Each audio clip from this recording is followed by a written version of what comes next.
Afternoon, everyone. The burning heat of the playoffs on a scorching day at Wembley. Everybody loves the playoffs, don't they? Brentford don't. No team has a worse record in the playoffs than the Bees of Brentford. 10 times they've been in the postseason. This is their 5th final. Not once have they ever been promoted. Last season they were undone here behind closed doors by a fullback who hadn't scored for 11 months and didn't score again until Tuesday before last. But they keep coming, retooled after just 2 weeks break between seasons to take on a Swansea team coached by an England World Cup winning manager and whose players have been picked off since relegation. The Swans might just need a return to the Premier League more than their opponents. Brentford in red and white stripes, black shorts. Swansea in green with pink trim. Our referee is Chris Kavanagh.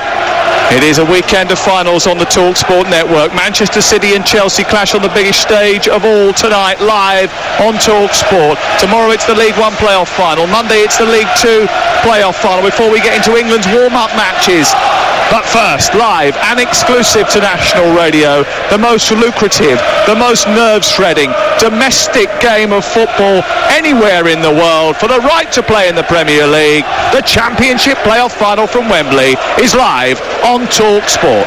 The players take the knee, the referee blows the whistle, and we're off and underway, live on TalkSport with David Connolly, who played in this fixture in 2004 with West Ham, and Ian Holloway, who has won this game twice as a manager. Gentlemen, top scorers against a team with a super reliable defence. Who comes out on top? Ollie? Sam, it's so exciting. I think it's going to be a fantastic game, fascinating game, and it's really important to have a good start. Yeah, I mean, obviously I think IU said they lost it last season against Brentford in the first, 20 minutes. So I think they know they've got to keep it tight. They'll have a game plan, obviously. We've seen that from the kick-off, you know. I mean, on certain screens, it's got a different shape. For Swansea, I had them as a back four, but to me, there's certainly a three with Bidwell raiding down the left and Roberts down the right. And Roberts has been, I think, one of their best players this season when he's played as a wing-back. It looks very much that they're lining up as a free at the moment. We'll go through those two lineups for you in just a second. The ball is on the right side of the Brentford defence, coming down the right touchline with Dalsgaard onto Jensen. Jensen plays the ball back towards the halfway line, and then it's into Pontus Jansson at the heart of the Brentford defence, clipping it forward, looking for Tony, who heads the ball down into the penalty area. Two red and white shirts chase it, and it's away by Bidwell, spins inside his own box and thunders it out of play on this near side. Yeah, that was interesting because Tony, as soon as Jansen got it there, he just peeled onto the back of, it looked like Norton from there. Roslav down that right hand side, trying to run in from the right touchline after a throw-in, almost caught Swansea out. A little bit sleepy Swansea at the back there for a second. The ball goes out of play and away for a goal kick away as well. Right, 0-0. Because if you're Tony, you're not going to go up against Gurhey. I think he's too good in the air, so when Jansen got it, you just saw Tony just peel out the back onto Norton. He probably is the one he fancies to win his headers, and he did there.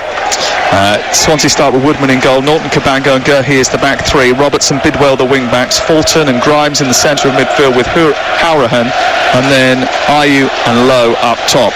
Brentford, they've got Raya in goal, Dalsgaard, Janssen and Pinnock, then Roslav, Jensen, Janel and Canos, and then Emiliano Marcondes behind Tony and Mbermo. Ball into the box. There's a little push possibly on Mbermo, who goes down under a challenge.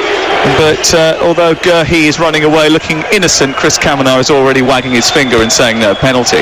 Ball played through the middle, up towards Lowe, who sweeps it round the corner, out to the far side. Roberts getting up to help the Swansea attack for the first time. 2.5 minutes gone at a sun-drenched Wembley.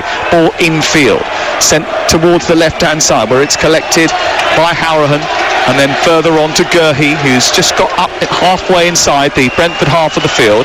They go all the way back to Cabango and start again from the back. Swansea over to the far side, the right, infield to Norton. Norton looks up, Ayew drops deep, further out to the far side, and Connor Roberts then back infield once again, looking for the run of Jamal Lowe, but Brentford diligently defending. Emiliano Marcondes picks it up, swirls away from the Swansea forwards, and then it's back into his own penalty area, and Brentford are able to build from the back. I was watching Brentford in the warm-up actually, and a lot of their play relied on big diagonal balls out of the defenders in towards Tony, who's trying again to get on the end of one of those from Dalsgaard. It comes back to Marcondes after it's half cleared by Swansea, and it's shoveled over the top by Emiliano Marcondes. I think that's part of the game plan now. Now they know they've got three at the back. He's just pulling on the outside centre half.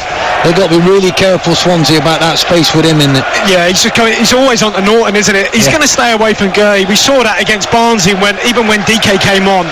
They kind of handled that no problem, and I think Tony quite sensibly has gone, you know what, out of three, maybe I'm going to pull on to you.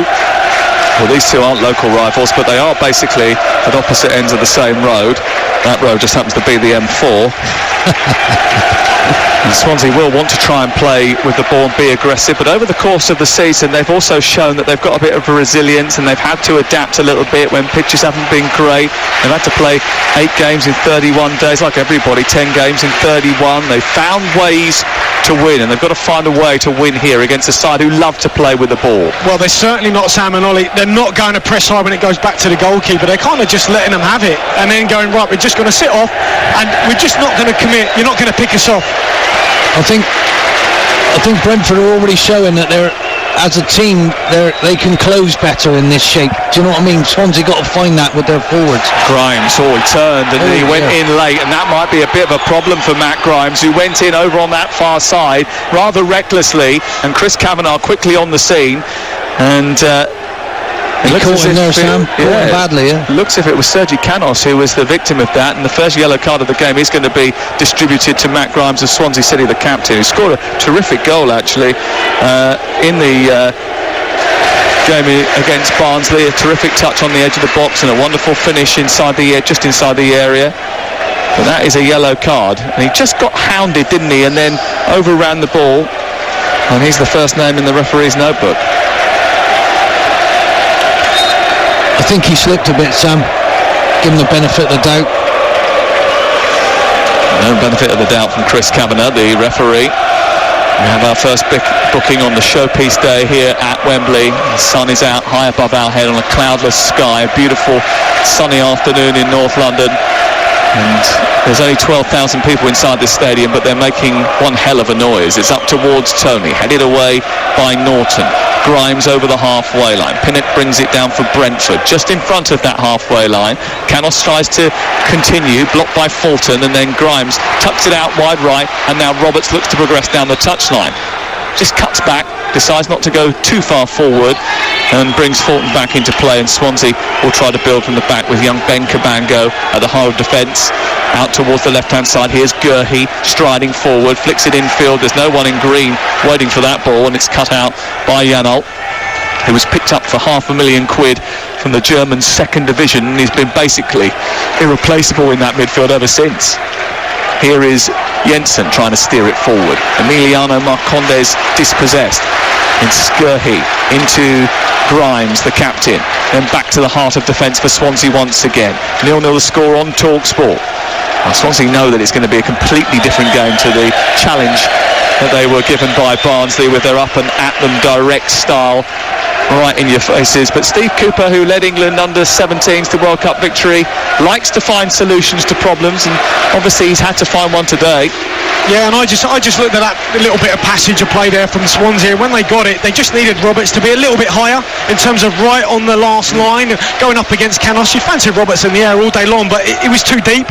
So if they are going to play these wing backs, you've got to make sure you hit them. And just a couple of times, Brentford, when they do go from back to front, if Tony doesn't win the first one, they've got to pick up the second balls. They haven't picked them up so far. Championship playoff finals aren't always the easiest on the eye. There have been some horrendous games over the last few years. Reading versus Huddersfield always springs to mind. It's probably the worst. But there's so much at stake for both these two teams. Maybe it might not be like that today because Brentford are involved, because of the way that they run, their assertive approach on the field. It's unlikely that they'll be as hindered as some are coming into this game. I just wonder, Sam, whether they expected Swansea to play a back three. It does change where people are, you know, and the players got to realise that. Look like they've sussed it. Janssen bringing the ball out from the heart of the Brentford defence. He rolls the ball down the left side onto Emiliano Marcondes. Then Sergi Canos with a reverse ball into the box. Mbeumo trying to beat the goalkeeper there. He did beat the goalkeeper there. Freddie Woodman brings him down. It's a penalty to Brentford. 8.5 minutes on the clock in the Championship playoff final. Freddie Woodman brings down Mbeumo, and it's a penalty to Brentford. David Connolly. Yeah, brilliant little bit of play here from Canos. I mean, I think Swansea, look, they got to know he's a right footer. This is Canos all day long playing off the left. He always drifts in field, and this is why I think he selected Mbeumo, because he's more mobile than Force. Completely different sort of player, and he's always going to get on the end of those. Lovely little weighted through ball from Canos, and he just gets there just ahead of Woodman, does bring him down. It is a penalty, and I think what the Brentford players want, they probably want a red card here for the goalkeeper. Well, I don't necessarily think that is going to happen. I'm not even sure he's going to even be booked. But it's worth pointing out what Adrian Durham told you a little bit earlier on today. He saved a penalty in the Under-20 World Cup final against Venezuela 4 years ago.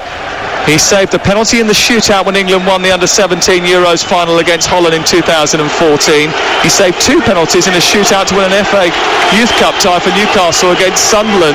And he saved 3 penalties in a shootout in a cup tie while on loan at Aberdeen. What can he do against the most prolific striker in the Championship? Ivan Toney steps up right-footed. He can't save this one. A 33-goal season for Ivan Toney, who slots it into the far corner with relative ease, casual and calm. He shot Brentford into an early lead in the Championship playoff final from the penalty spot, and as a result it's Brentford 1, Swansea 0. Yeah, really well taken, nice and composed here, low finish, took a couple of bobbles I guess going into the corner, but what a pressure penalty. That's no pressure for that boy, Dave. Not pressure at all. He looks like he lives for it. Fantastic. Well, we all hunched around the screen about an hour and a half ago and watched all these goals from the whole season, and we were commenting then about his penalty-taking technique. He doesn't really have much of a run-up, does he? He's pretty confident about which way he's going to put it, and he can go either side. How can you tell which way he's going? I've never seen a style like it. It's fantastic. Well, he has mixed it up all season. He's gone to the keeper's left, to the keeper's right, and obviously great composure. Great composure there. I just question up. Ollie, going back to say Swansea would have known that Canos, he's a right footer, the ball goes out, and Brentford don't really have a balance of left footers. You look at Swansea, they got Bidwell, Hourahan, Grimes, they got a nice balance with their lefties, but Brentford don't have that, and Canos is so threatening once he comes inside. They've got to try and force him on the outside all day long. They allow him to come inside too easily, and it's cost them. Well, the thing is, I think that the 3 at the backs cost them there, Dave. The left-sided centre-back didn't stay with the run. Oh, a lovely ball by Toney into Mbeumo, who won the penalty. And I think that's key. His role in that was important as well. He just got there ahead of Woodman, who came out, maybe just a little bit misjudged the situation there, Freddie Woodman. And as a result of that, a penalty was awarded, and there was no real doubt as soon as Ivan Toney picked up the ball. And as a result, Brentford lead nice and early, and Swansea have now got to come from behind. However, it is worth pointing out that in the 2 games previously between these two over the course of the season, Brentford have taken the lead and Swansea have come back to get on level terms and take a point. Well, ironically, I was at Brentford for the Rotherham game, and Canos cut in exactly like that, but this time played a beautiful cross in the air, and then Mbeumo got on the end of it and headed it in. So those two obviously got that little link up, and I think that was a call in terms of, I don't know what Ollie thinks, but in terms of Thomas Frank going with Force or Mbeumo as the strike partner for Toney. I think that was a tough one for him. Canos goes charging down the left-hand side. Norton comes across. Canos with another elaborate claim that he was fouled. I mean, there was definitely contact between the two, but Canos has gone down as if some sniper's taken his knee out. And maybe he's got a real problem here, but it's rather dramatic. The last time he was involved in a situation like this with Grimes, he was on the floor rolling around very quickly as soon as the yellow card came out. He got back up again. This time he's claiming his hip has been injured. He certainly landed awkwardly, that's for sure. Then he grabbed his knee, and it was a foul by Norton, but once again he is up very quickly after dramatically drawing attention to the scenario. It is a free kick over on the far side. Brentford leading by a goal to nil here. You're listening to Talk Sport, and that free kick is going to be taken 3 yards in from the left touchline. It's about 10 yards back from the angle of the penalty area. Once again, Brentford have got a lot of men in the box. Quite a high line this from Swansea, right outside the penalty area here. They're going backwards now as the ball goes towards the far post, coming round the outside. Yanot trying to get on the end of it, and Marcondes was there too, and it ended up going behind and away and out for a goal kick away to our right hand side. Yeah, I guess by Brentford standards they'll be disappointed with that set piece. I mean, they've traditionally, I think for a number of seasons now, Ollie, employed a set piece sort of specialist, trawling around picking out set pieces from this country, that country, and they've had really good variation and success with those, but not the best one, that one. Swans relegated from the Premier League 3 years ago. Brentford haven't played top flight football since 1947. Down on the touchline, Thomas Frank, his long hair tucked behind his ears, is making notes on a bit of paper on top of one of the electronic scoreboards, not even really looking at the play, as another challenge goes in over on the far side on one of his defenders, and it goes out for I think it's going to be a free kick just in from the far touchline. And getting back to his feet rather slowly, Vitaly Yanel, who's got a weirdly wonderful goal in the semi-final, gets back to his feet. He was crushed by Jay Fulton over on that far side. I think Swansea got to calm down a little bit. They've made a couple of rash challenges lately. Just get back. I know you're one down, but it's not too big a problem, providing you're still confident in what you're doing. Well, Thomas Frank, a picture of calm inside their technical area, goes back to take his seat in the stand. Swansea are not calm at all. They are rocking a little bit. Gurhey's just lost his footing under pressure from Mbermo, but they don't look comfortable. And Steve Cooper standing on the edge of the technical area, hands on his hips, just trying to control his team, trying to get them through the next 5-10 minutes of this game. Because this is a pivotal point, isn't it, David? It is, and they kind of, Brentford know this. They're going in for the kill here because, look, when, Brentford have got the ball with their goalkeeper, Swansea aren't pressing them, certainly not from the first minute. They were just sat off going, okay, that's fine, you can have it there, but not with Brentford. Ball goes back to the goalkeeper, Woodman. They're on the press. It goes out to Gurhey, and Mbumo's on the press again, trying to win it back high up. Completely different styles here. By any measure, the Championship is an arduous season. The fact that these two teams have negotiated 46 games in their campaign, plus 2 semi-finals, plus a handful of cup games, all the more concertinaed into 8 months instead of 9, makes it all the more impressive. But Brentford went a long way in the EFL Cup as well, and still they look sharp, fit, and they have a swagger about them here at Wembley this afternoon. They send the ball down the right, the ball is headed out of play, goes out for a throw in which Mbermo wanted to take quickly. Gurhey tried to stop them from doing that, and it's now going to be Dalsgaard who takes the throw in level with the edge of the penalty area. Recently called up into the Denmark squad, Henrik Dalsgaard, for the European Championships. Throws the ball forward down the right side, and it goes behind and away and out for a goal kick away to our right. Sam, I think the biggest issue, and Dave, I think it looks to me like Brentford strikers, their front two and the one behind, they know how to press in this. I'm not sure Swansea do at the moment. Well, I think certainly Tony and Mbumo have got a really good relationship. When they've played together this season, they've done great, and one comes short, one goes in behind, and Mbumo's always on the move, and they got bundles of energy, those two. Relentless pressing from them. Well, and Mbumo was the one who caused all the problems for Chris Mepham in the game against Bournemouth. Ended up being rugby tackled on a surface which is used by a rugby union side. Well, he should have scored, shouldn't he, in the first leg? I mean, he had that gilt-edged chance from a couple of yards out. Major miss, and despite the fact that he's got 4 goals in 9 games, I think that was thought of as a key moment. And the fact that things ended up being reversed and Brentford got away in that semi-final with being 2-0 down on aggregate at one stage. Yeah, and that, don't you think then that comes back to Thomas Frank, goes back to the Bournemouth game, getting the man himself playing 2 up top. Here again, he could have easily played force. Instead he's gone for the pace of Mbumo. Well, he's caused issues once again. The only remaining member of the BMW from last season plays it out towards the far side, just in front of the centre circle, goes to Canos. Canos, who created the penalty kick with a cross into the box, is low one this time. He's a little bit too close to Woodman, who in his bright orange goalkeeping jersey comes out to the edge of his 6-yard half box, collects it, wants to get Swansea on the front foot, but can't because there's no one available. He has to bowl it out to the far side, and Norton takes it now, 2 or 3 yards in from the right touchline, clips it long, looking for Lowe. Lowe rises, heads the ball down, finds Roberts. Roberts gets a little nudge in the back, wins a free kick in a dangerous area over on the far side. We played 18 minutes, a great start for Brentford, who lead by a goal to nil. Here's David Connolly. Well, again though, Canos is allowed to cut in field. You know, Ollie, surely Steve Cooper's got to get the message on. They'll know this by now. Try and keep Canos going down the line. It's another ball in the box, and maybe if another Brentford player had actually made the box there, they might have got on the end of it. It's easy saying it, Dave, but to try and get them to do that, me and you would definitely be talking about that out there now.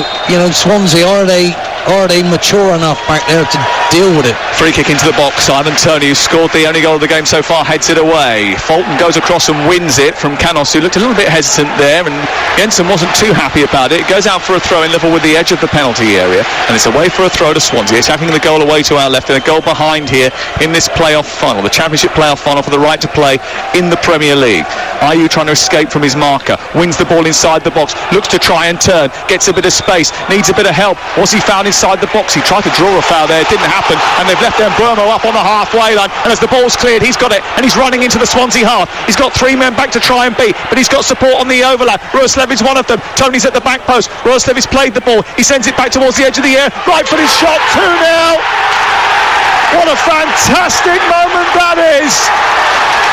Brilliant counter-attacking goal, finished off by Emiliano Marcondes, only his 3rd goal of the season, and Brentford are well on their way to the Premier League. 20 minutes gone, once again Mbeumo unsettling the Swansea defence. Composure from Roerslev on the left-hand side, picked out Marcondes, he smashed it home, and it's Brentford 2, Swansea 0. Well, what a brilliant break this is. I mean, they go from one end looking as if they've sort of switched off here on this throw-in, but they counter-attack, and it's the position that Mbeumo just takes up completely unmarked. I mean, they left 2v2 at the back, completely bare, and I think Mbeumo does really well here. He's just waiting for that overlapping run of Roerslev, and Roerslev could have given it back to Mbeumo. Instead, he's really calm, really composed. He knows he's got support coming, wastes his time. There's Marcondes. He's got the pace to get up in support. It's gone with the first time finish, low at the near post. Terrific goal. Absolutely magnificent counter-attacking goal on Brentford's part, but Swansea have been so rocked by that first goal. They had no shape on that. You can't leave Mbeumo out there without getting anyone anywhere near him. Dearing me. Thomas Frank comes from the happiest nation on the globe in Denmark, and he is probably the happiest citizen from that country right now. Fist pumping, cheering, a big smile on his face. He rams his hands back into the pockets of his tight slate grey slag because he knows his team are on the way, and they're almost getting a third with a wonderful effort from Tony, a volley from the edge of the area which crashes the underside of the crossbar. Wow, what a game we got. Terrific strike there on the volley, Tony. I mean, that was millimetres away from going in, off the underside of the bar. Absolutely brilliant. Swansea all over the place here, and Steve Cooper's men starting to lose their composure. Marcondes just been booked actually for a foul, and coming back into midfield just to help defend. I think it was a foul on Fulton, and very quickly Kavanagh was across, but they look completely rattled now, don't they? Well, they do, and look, if you go back to the Bournemouth game, how did Bournemouth go 1-0 up? From Danjuma being completely left alone. I mean, Brentford were bare at the back, and it's almost as if, well, Brentford have learned from that. Right, let's do the same to Swansea. But surely Swansea have got to be thinking, we haven't got enough cover. If you've got 2 up top, you've got 2, threatening in behind, you've got to have another one back there, at least 3v2. Yeah, but that's why we thought they made that change, Dave. And they left 2 on 2 back there. Incredible. Emiliano Marcondes doesn't score too many goals, but he could have scored a clinching goal here. 2-0 is a dangerous scoreline. Nothing is settled yet, but they are in a great position, Brentford, to go to the Premier League. 22 minutes gone. You're listening to Talk Sport. The ball is on the left and it's picked up by Bidwell. Used to play for Brentford many years ago. You can tell that. Plays the ball back into the centre of midfield and Grimes, and it's curled out to the far side. Now Gurhey. Surely not even Brentford with their playoff hoodoo can lose it from here, can they? Cross into the box from the right side by Roberts. It's over the top of the crossbar and it goes out for a goal kick away to our left. Ian Holloway. Next goal is vital, Sam. 2-0's a terrible score. It's all about like a tug of war with this, you know. It's better than 0-0. It's better than 0-0, of course it is. I'm not saying that, but this really, the first goal has really rocked Swansea. I'm quite surprised. They lost a little bit of composure. They're not really getting about. They're not making it hard for Brentford, because this is too easy for them at the moment. You know, it's more of a press on. Ollie, I mean, if Brentford got the next goal 3-0 up, look, there's Tony again winning that flick on up against Norton. If they get the next goal, 3-0, game will be over. And I think they know Swansea are on the ropes here. They get a third before half-time, this game is done and dusted. Absolutely. Next goal, if it goes to Brentford before half-time, it's a knockout blow, isn't it? Here is Ayew chesting the ball down, especially with Swansea's record. They don't usually concede that many goals, but they don't really score that many either. Ball is played out over on the far side with Norton. Swansea need to get back into this game before half-time. We've only played a quarter of the match, and it's 2-0 to Brentford. Forward by Howrahan, out to Jamal Lowe. Lowe combines with Bidwell, tries to get into a wing position and twist away from Roeslav, but Roeslav manages to guide it to Dalsgaard, and the ball is cleared up to Mbeumo, who's been such a damaging presence for Swansea so far in this game, winning the penalty, leading the counter-attack, which led to the second goal scored by Emiliano Marcondes. I mean, if you're Swansea, you get the ball wide, and you haven't had it very often, Ollie, in terms of in the attacking half. I think you've got to put the ball in the box, but they look up. Ayew small, Lowe small. They got those, that big Brentford back three, and they check out. And before you know it, it's opportunity missed. By the way, I was in the hotel this morning when Brentford came out to go on their little pre-match walk, and they are massive. They are massive.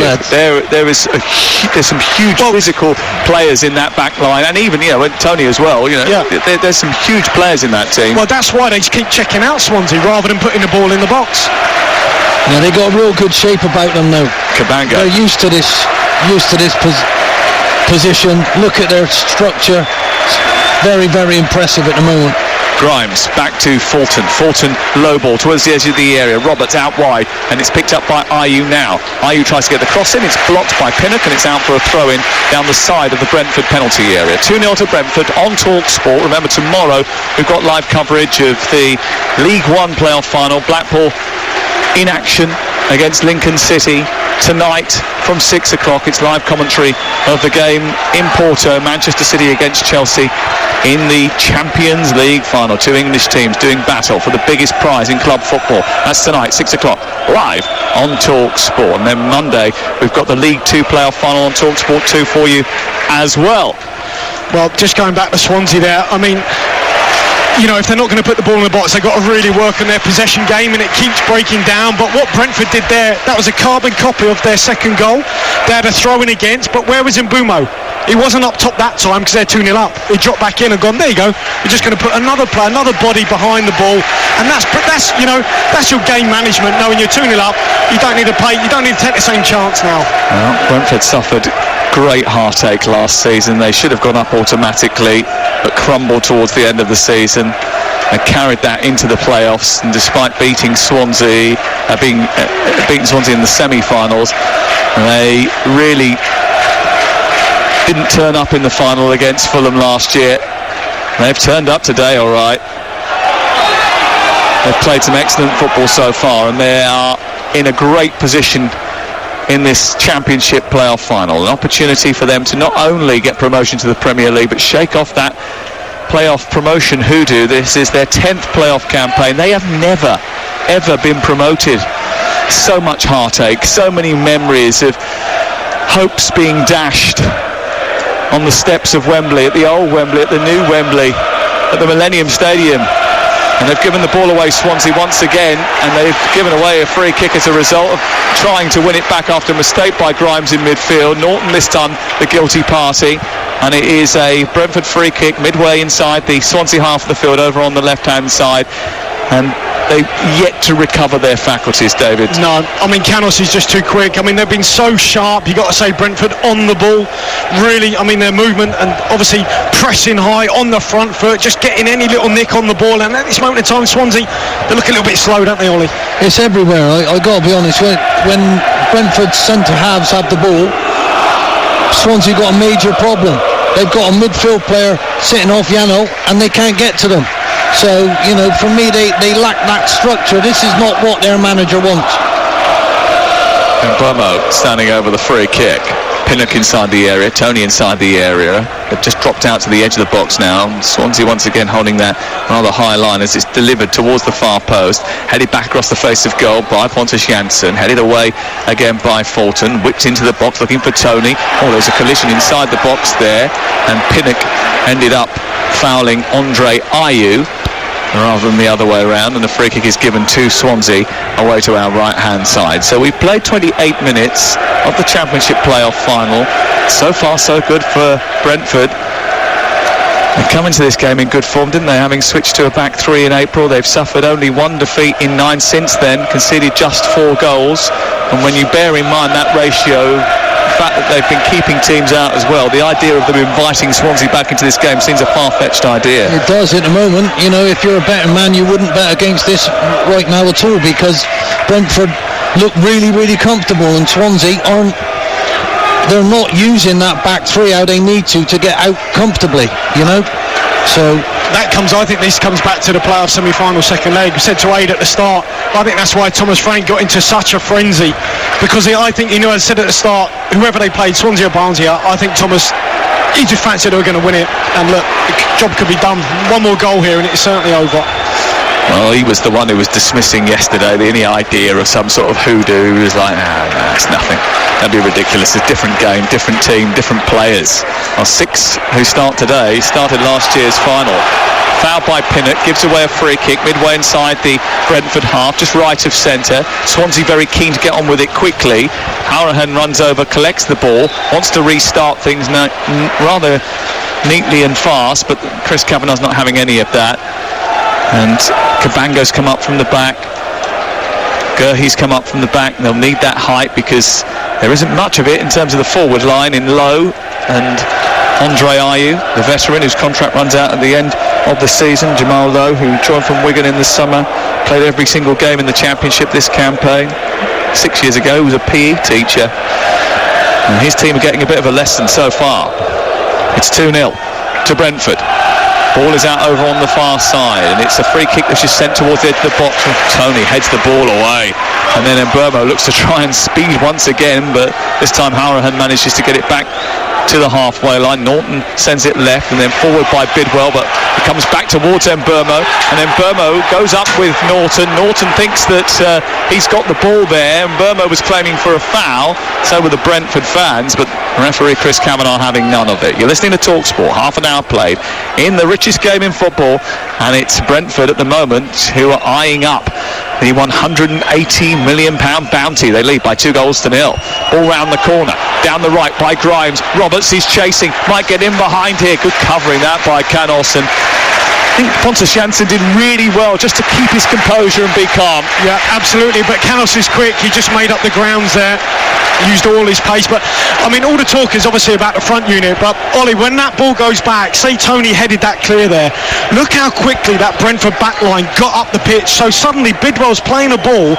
not into the box, he's playing it 20 yards outside the box, because that is how hard this Brentford defence works when they don't have the ball. It's a real unit. It's not just about one part of the team, it's the whole team. I think they look well drilled in exactly what they do, and they know what they're doing at the moment, you know, and the confidence they've got from the first goal is, Swans are in trouble at the moment.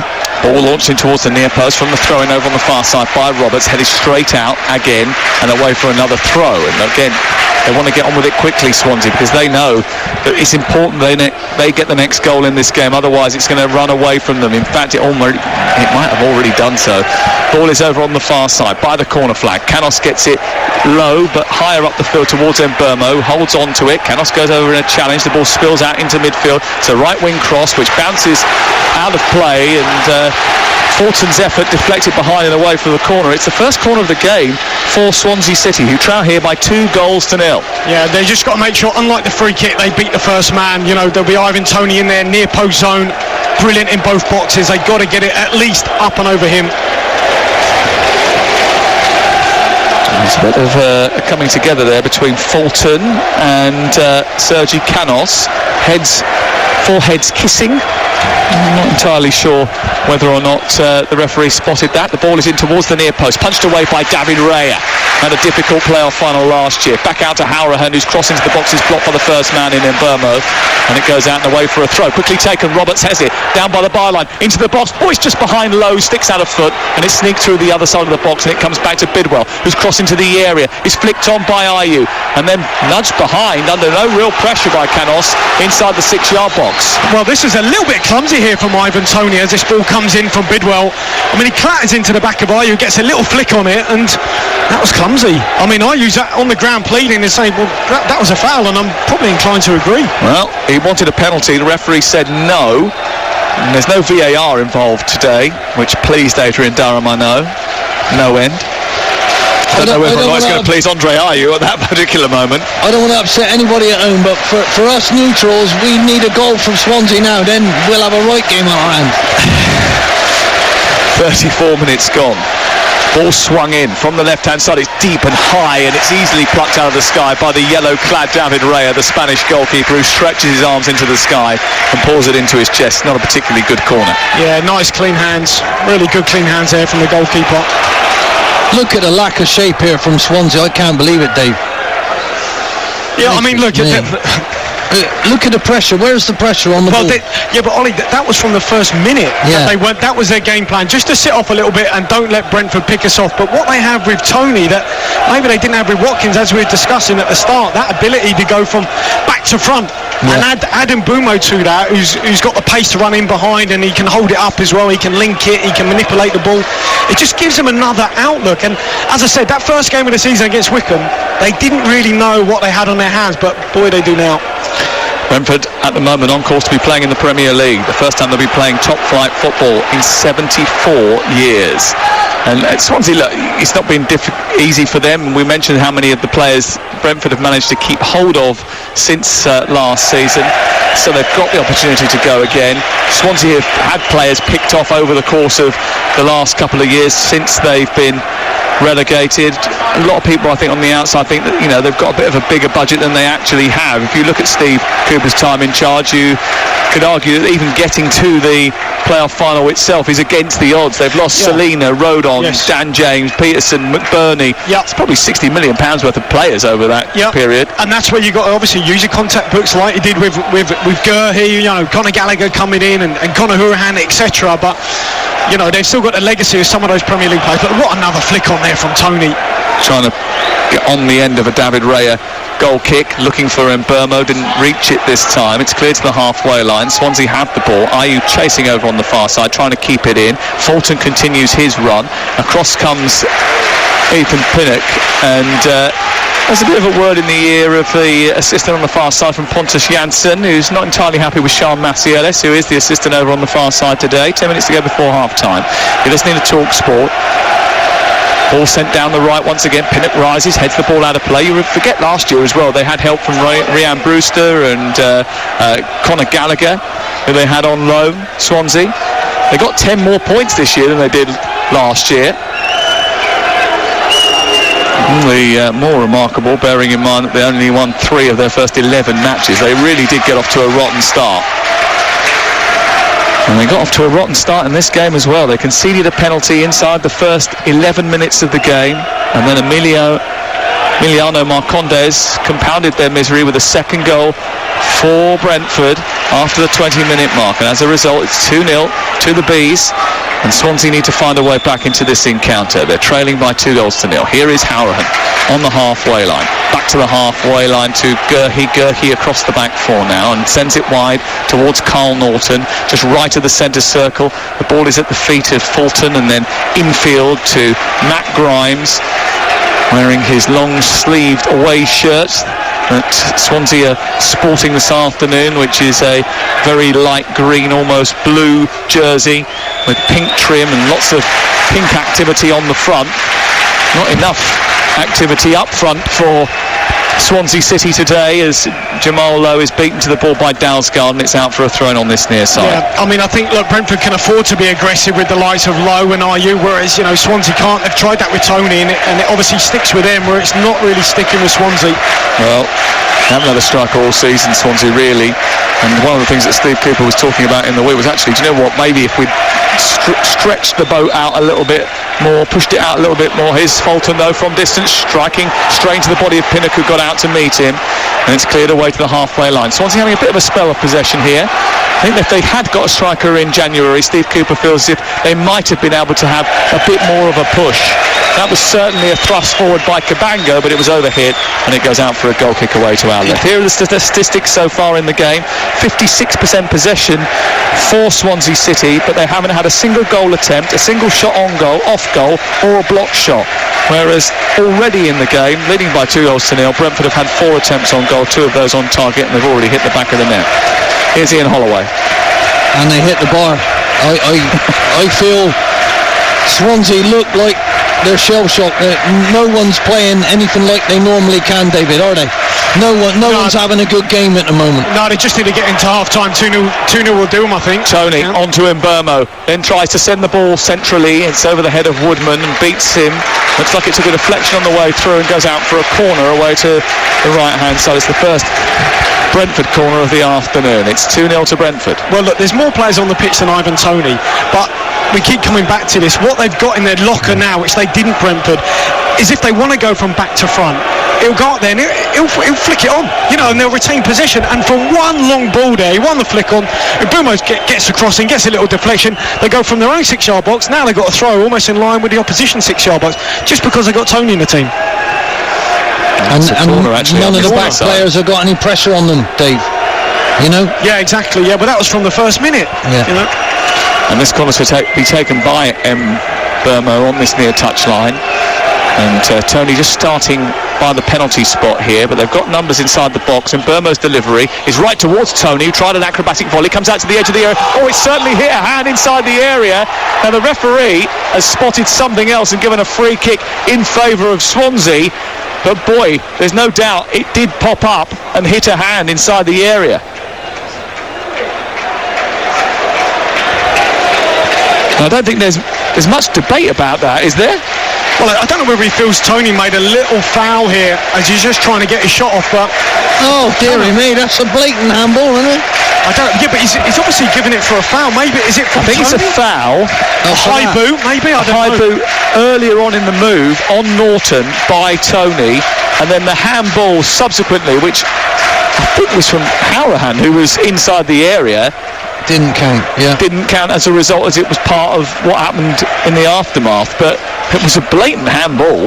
Well, flicked on, and then Mbeumo's in behind here. He's turning, he's shooting, but with no power, and it's straight into the ground and up into the arms of Freddie Woodman away to our right. But Swansea once again look a little bit all over the place, and with 5 minutes before half-time, I think Steve Cooper, quite frankly, has got the biggest team talk of his life, Ian Holloway. Without a shadow of doubt, he's got to look at this formation. It's not suiting his team right now. They're not doing what he wanted them to do at all. Here is Hourahan trying to prod it forward into Jamal Lowe. It hits Jensen and goes out towards this near side. Ruslev sends it long up towards Mbeumo, headed away by Gurhey, chested down by Grimes, under pressure by Marcondes, who scored the second of Brentford's goals. It's Hourahan forward once again, nudging up towards Connor Roberts, but it's out over on the far side, headed away by Brentford's defence, and then they're quite composed as they play it out once again from the back. They look like a team that know that it's in their hands. They're in control of the match here, Brentford. They've got Swansea on a piece of string and they're toying with them a little bit here. Swansea, who look as if their heads have gone, didn't look particularly structured at the start of the game, and that goal after 11 minutes has really unsettled them. Ball sent long up towards the halfway line. Gurhey tries to glance it out to the near side. Bidwell into Hourahan. Back to Bidwell again. Chips it down the left touchline. Headed away by Dalsgaard. By Brentford up towards the halfway. Grimes. Then on to Bidwell via Hourahan. Hourahan, who joined in January from Aston Villa because he wanted game time. He wanted to play. I think he's just moved agents as well, actually, Hourahan, because I think he wants to get a move away from Aston Villa permanently so he can start playing football on a regular basis again. He's certainly done that here with Swansea City. Well, look, Swansea nearly had the ball up close to Brentford's box, but they play a longer ball up to the top and they don't retain it.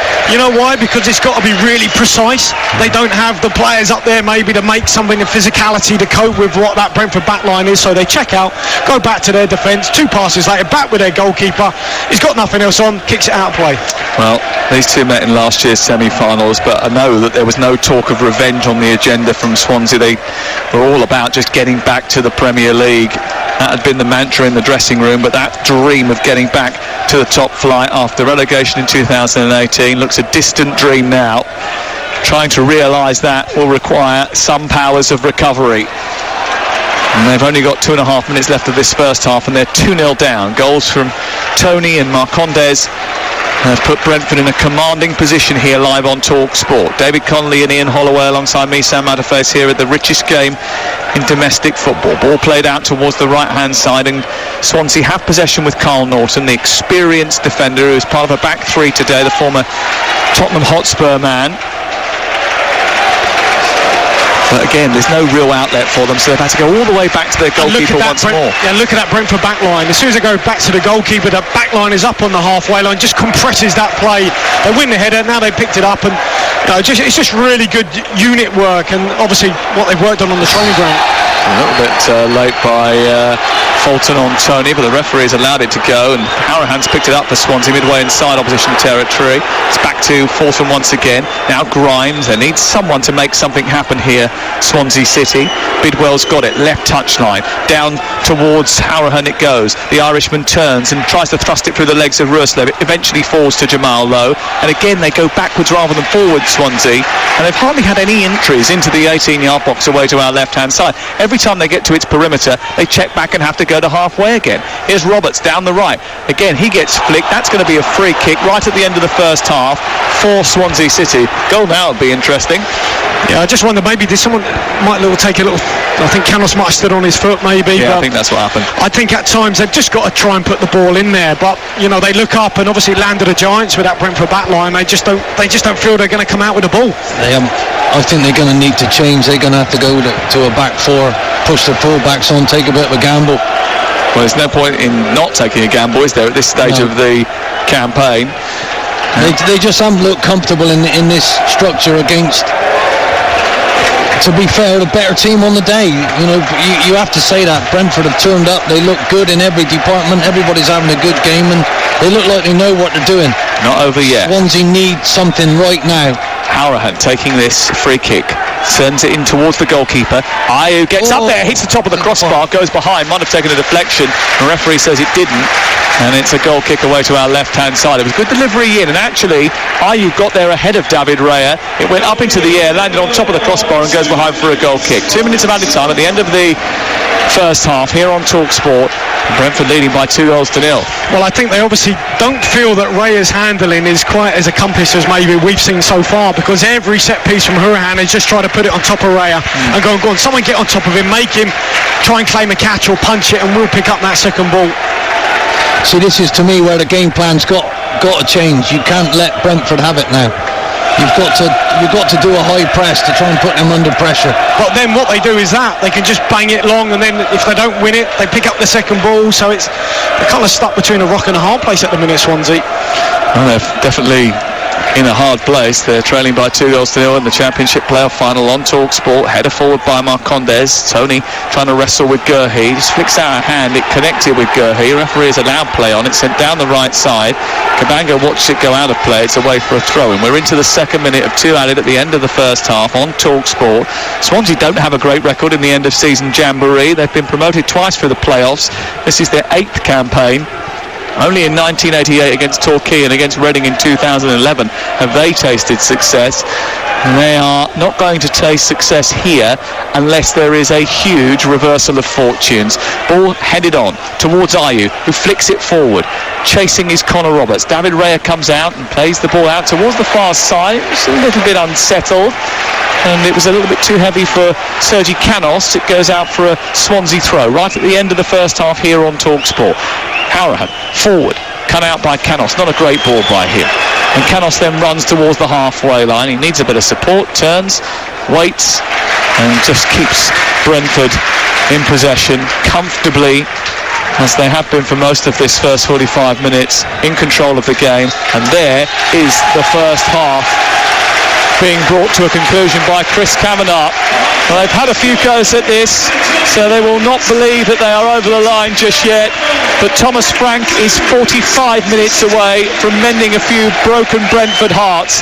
Last year's beaten finalists have the lead at the break thanks to an Ivan Toney 11th minute penalty and an Emiliano Marcondes goal after just 20 minutes at half-time. Swansea have got some work to do. They trail Brentford by 2-0. Let me take you back to 1995. Reading 2-0 up in a playoff final inside 13 minutes. Missed a penalty around 35 minutes. Lost 4-3 in extra time. You never know. But 16 of the last 17 teams to score the first goal in a Championship playoff final have won promotion. All the stats point to Brentford. But they have, David Connolly, had a habit of dropping points from winning positions. 18 over the course of the campaign. Yeah, but they have also as well showed character. You know, the amount of times they've been down to 10, you know, Watford down to 10, but they got a draw. Bournemouth down to 10 and they got a win. Swansea changed shape, gone with a back four, and it looks like obviously Lowe out on the left-hand side. I think Roberts out on the right and Ayew down through the middle. So, you know, maybe that change of shape might just help them get a foothold. Roberts has taken the ball on the halfway line and sent it down the right rather blindly. Doesn't find Jamal Lowe. It's cleared by Brentford. Marcondes plays it infield. Toney goes in with Norton. It goes out for a throw on this near side. So it's Woodman in goal. A back four now for Swansea of Norton, Kabanga, Gurhey and Bidwell. Grimes, Fulton and Hourahan in midfield, with Roberts, Ayew and Lowe up top for Brentford, who lead by 2-0. David Raya is their goalkeeper. Dalsgaard, Janssen and Pinnock the back three. Roslev, Jensen, Janol and Canos. Marcondes, who scored, Toney, who scored, and then Burmo going forward. And Marcondes already in the book, Grimes already in the book. And Swansea behind the 8 ball. And the last playoff final was orchestrated by Brendan Rodgers, and they won that. Scott Sinclair getting a hat-trick to beat Reading in the final, but they're well behind here, and it's the Brentford fans that you can hear singing here at Wembley this afternoon. Ian Holloway and David Connolly with me. Roberts with the ball into the box. It's a dangerous ball in towards the edge of the 6-yard box, and Ayew goes diving towards it, gets between the two centre-halves, Dalsgaard and Janssen, and somehow David Connolly heads it wide. He should score. It's a brilliant ball in from Roberts. I mean, there's no pressure on the ball. I think Brentford have started a little bit too slowly here, not out the box. You've got to try and close this cross down. They don't. Wonderful delivery right along the 6-yard line. There's Ayew flying in, diving header. He gets a little glance in it, but to me it comes off the side of his head. If he really puts his head through that, he would have scored. Well, you can't allow it to bounce in an area like that, Ian Holloway. Not at all, Sam. For me, it's a great start for Swansea. The switch, the four at the back, sitting a midfield player off, is exactly what they needed. Norton looks much more comfortable already. Hourahan has been penalised for a foul on the edge of the centre circle inside his own half. He is not at all happy about it. What an opportunity for Andre Ayew to put the ball in the net. He's been pretty reliable so far this season, David. He's scored 17 goals. Yeah. Well, what's the difference? How many times in that first half, Ollie, did I say they got the ball wide, looked up, didn't put it in the box and checked back out? And I was just talking to Jed Wallace there, who's outside the toilet, and we were saying, well, as long as you keep Ayew out the box, you know, you're fine. Because I saw him against Millwall, and actually he scored a great goal that day. Yeah. But there he gets in the box because they don't stop the cross. Got to stop the cross coming in. Headed away by Gurhey as Brentford try to get it forward. It comes to Roslev on the edge of the area, and he smacks it goalwards, but it's over the top of the crossbar. 3 minutes gone at the start of the second half, and Swansea have had a good chance. Andre Ayew, who is their joint top scorer, or this season's top scorer, 17 goals. His goals have been actually huge for the Swans this season. 3 goals in the last 7. Scored against Brentford at the Brentford Community Stadium earlier in the campaign. Missing that chance in front of the goal away to our right. Did you think it just came a little bit surprisingly to him, the way it bounced inside the box? Well, or was he, or should he have done better? I suppose is the question. Yeah, I think it absolutely should have done better. I mean, let's be honest, he's a Premier League player, still getting paid Premier League wages. He's 6 yards out. He's got to be in the target. Quick to point out that he is earning £81,000 a week. Who's going to talk about that? I thought he did well to get his head on it. I'd be giving them a round of applause. Bidwell from distance smacks the ball into a crowded defence as Swansea come forward again. Roberts trying to join down the right side. Canos goes across. They try to stop the ball from going for a corner, and they do very well in doing so. Marconde's getting back to help out, and he clears up towards the halfway line. Swansea have it again. It's 2-0 to Brentford. You're listening to Talk Sport. We're here at Wembley on this piping hot day. Huge opportunity for Brentford to play Premier League football for the first time and top-flight football for the first time since 1947. They lead by 2-0, but Jamal Lowe is running at the Brentford defence. Lovely turn, gets to the edge of the area and blasts his shot miles over the top of the crossbar. Yeah, but Sam, that's a huge improvement. They've got out. They've managed to. Their shape is not a problem now. Yes, Brentford are gonna. They got 2-on-2. I don't think that's what Steve wanted, but they're already 2 down. So 4-1.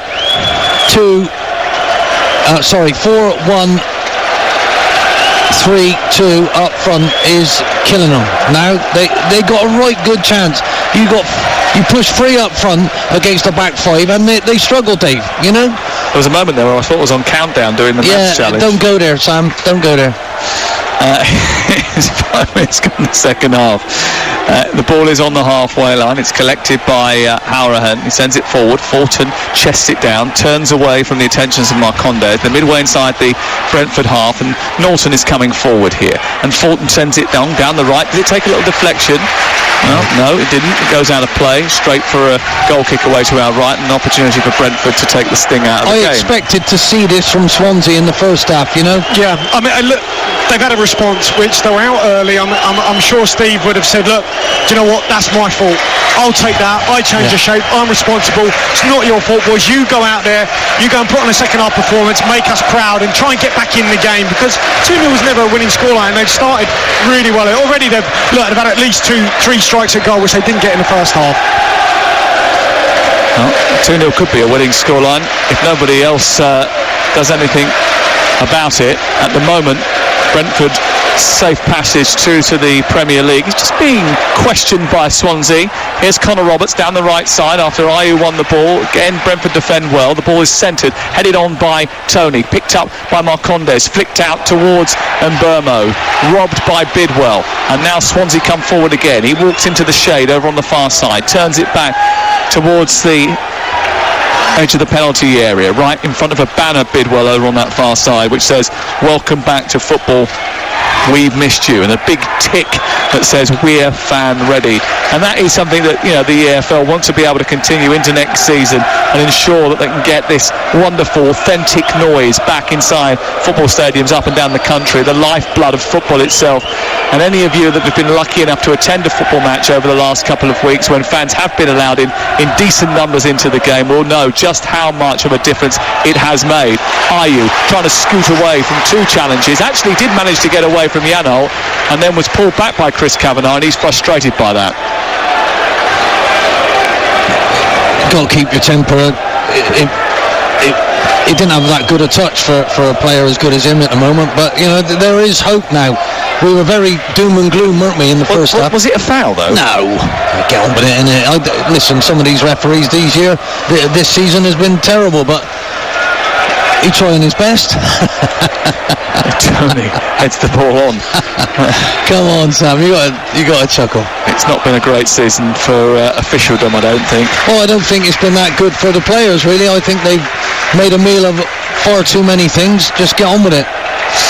Well, talking of getting on with it, I don't think Brentford are in any real rush now, you know, and maybe they just need to think, okay, forget maybe the occasion and keep playing your game, because they're taking their time on little free kicks and things. They've sat off Swansea a little bit when actually, you know, they've got to fight fire with fire here and not just sit in and think, okay, because there's going to be a reaction from Swansea. Can they go and get the next goal? They've got to be on the front foot like they were in the first half, Brentford. Brentford beat Swansea 3-2 on aggregate in last season's semi-finals. Swans won the first leg 1-0. Rico Henry was red carded, but it was later rescinded. Andre Ayew scored in that game, and he's had the best chance of this second half, but it's still 2-0 to Brentford. Ivan Toney and Emiliano Marcondes separated these two teams at the break with goals in the first 20 minutes. And Ivan Toney was on the boot room with Darren Bent, Alex Crook and Darren Ambrose a couple of weeks ago, and it was mentioned to him as now trying to settle a bit of a duel over on the far side after a collision just left of the centre circle. Well, I think Conor Hourihane, he's just led with his arm here, Conor, and he's saying maybe that they've made a bit of a meal of this, but... Well, the referee is trying to stop it from descending into a brawl. He's now calling over Matt Grimes, the captain, who has been booked. But I think he's just trying to defend Conor here, because he certainly has gone with his arm, and there's been a few challenges. I mean, we spoke about that at half-time, didn't we? You know, Aid did as well, maybe losing their discipline slightly, a couple of naughty little fouls and things going on, and yeah, he might get away with this, but I think Conor knows what he's doing. Well, Hourihane is the focus of a lot of attention. The ball was thrown in from the right-hand side, and the arm did go up on Marcondes' side, but it wasn't like he threw an elbow at him. No, David. In his defence, no. He doesn't really look for the play. I think he knows he's there. Does catch him though. A free kick and no more, I think, will be the end result. And it didn't look like any contact at all, really. Come on, let's get on with it, innit? Emiliano Marcondes is just making sure that all his faculties are there. I'm sure there's nothing in the fact that they want to slow the game down and take the momentum out of Swansea sails in this at all. Sam, you've been doing this too long, my friend. 10 minutes gone in the second half. I was about to mention that Ivan Toney was on the Darren Bent boot room a couple of weeks ago, and he was asked by the boys whether or not, you know, the hoodoo, you know, caused Brentford a problem. He was reminded that 9 playoff campaigns have come and gone and Brentford haven't been promoted, to which Ivan Toney just responded, we haven't had Ivan Toney before. I like his confidence. You know, I'm pleased now because Swansea are making a game of it. You know, it really is. It should never be over. It's really, really close. You're still fighting for something, so I'm delighted with the changes that... Hello. Well, that's a foul by Pinnock on Connor Roberts, and the ball was sent up long towards the right-hand side as far as Swansea look at it, and then there was a bit of a wrestling match going on. The quick free kick is going to be taken here. Well, no, Hourihane has waited, and he's looking for an outlet going forward. He wanted to nudge it down the right touchline initially. Now they've decided to stop. But an opportunity for Swansea to get on the front foot again. 11 minutes on in the second half. It's Brentford who lead by 2-0. Swansea have just found a bit of rhythm at the start of this second half after changing shape from a 3 to a 4. And Hourihane is standing over this free kick on the right side of the Swansea attack. Left-footed, he drives the ball into the box, and it wasn't a bad ball, but it was just a little bit off the mark, and Bidwell, who was coming in from the left side, actually just got under the ball. A little bit too heavy in the end from the Irishman, and it goes behind and away for a goal kick away to our right. Oh, that's the ones, as managers, you go crazy, because you know where he's going to try and put it. You've got to give everything to get on the end of it. They didn't work hard enough to get on the end. I know Hourihane's better than that, but just get your noggin on it. Grimes from David Raya's kick out from the goal kick up to the halfway line, back through the Swansea midfield to Jamal Lowe, who dabs it down into Hourihane once again. Hourihane under pressure, got caught there by Jensen, and then gives the ball away, and the referee has allowed play on, and Roslev has taken it forward for Brentford. Into Mbeumo, back to Roslev once again. Jensen comes across, but it's Toney who picks it up now with his back to goal, brings Marcondes into play, and Mbeumo wanted it played straight down the middle. It doesn't go his way, goes out wide towards Canos instead. Canos getting to the edge of the area, pulls it back to Mbeumo, who's leaning back and hits it over the top of the crossbar. Another good opportunity for Brentford, well worked, and that sort of dovetailing between Toney and Mbeumo still there to cause problems. Fantastic hold-up play by Ivan Toney there. Nearly got his strike partner a goal. Brilliant hold-up. It looks so simple, Dave, but he just got hold of it, kept the ball for his team. They played it wide, and before you know it, another chance goes back in. I just think, certainly for Swansea, at least Norton there trying to force Canos down the line on his left peg, and it weren't the best ball, a little scuffed crossing. Mbeumo might probably be disappointed with it, but just going back to Brentford, they have gone long a little bit too much, I think, from the goalkeeper, and I know the state of the game, but at times I'd risk playing out here just to relieve a little bit of the pressure, try and suck Swansea out. 2-0, Brentford lead. TalkSport, Championship playoff final, live and exclusive to National Radio. David Connolly, the former Republic of Ireland international, and Ian Holloway, promoted here twice in the playoffs. as a manager, alongside me, Sam Matterface, on TalkSport. The ball is out towards the right, chested down by Roberts. Lovely little flick pass into Norton, is on the underlap. He gets towards the byline. He's stopped from getting across him first time. His low one into the near post is met and turned by Lowe and thrashed across the face of goal, out on the far side and away for a goal kick. A real opportunity for Swansea City, and they've had two big chances in this game, David Connolly, and haven't taken them. Yeah, I mean, Norton on the underlap there, nice little movement. The space wasn't on the outside, it was on the inside. And I just wonder, was Lowe going for goal here? I think he might have been just trying to get a shot off, but actually maybe a little cutback cross might have been better. In the end, I think he's trying to whip it into that far corner. Really acute angle. That's really promising for Swansea. You know, they've got 2-on-1 on these outside areas now because of the switch of formation, and that's twice they've got in, particularly down this left-hand side. So, game on. Grew up only 15 minutes from Wembley, Jamal Lowe scored here for Pompey in one of the most wonderful Football League trophy finals that I think I've ever seen 2 years ago, and then took a penalty in the shootout. But his return to the arch has not been as fruitful this time around. We've hit the hour mark. It's 2-0 to Brentford. Ball headed away by Cabango at the heart of the Swansea defence as Brentford come on the attack once again. Bidwell manages to get it up to Lowe. It looks as if he was fouled. The referee says play on. Dalsgaard with a legal challenge into Jensen. Now towards Marcondes again. Too heavy from Jensen, that. And with his Alice band tying his hair back from his eyes, he raises his head to the sky, knowing that actually that was a little bit of a waste from Matthias Jensen. Yeah, certainly a player of his quality. He's got to do better in possession, but they're going to make a change here at Swansea. And it's Norton who comes off, and he'll go to, means Colin Roberts will go to right back, and coming on Liam Cullen, who's scored 3 goals this season, his last goal in April. He is at least a striker, yeah. David Connolly. Yeah, so he'll just drift over to this right-hand side, and as we saw, against Barnsley, I saw it at the Den, he's so dangerous in the box when he's on this right-hand side. He gets it, shifts it onto his left peg, so obviously this is his favourite position, out wide on this right. And Steve Cooper's just giving a little pat on the bum, say, come on then, son, here you are, you're out on this right-hand side, go and deliver for us. Yep. We've paid you 81 big ones a week for the last little while. Now it's your time to pay us back. Here's Hourahan.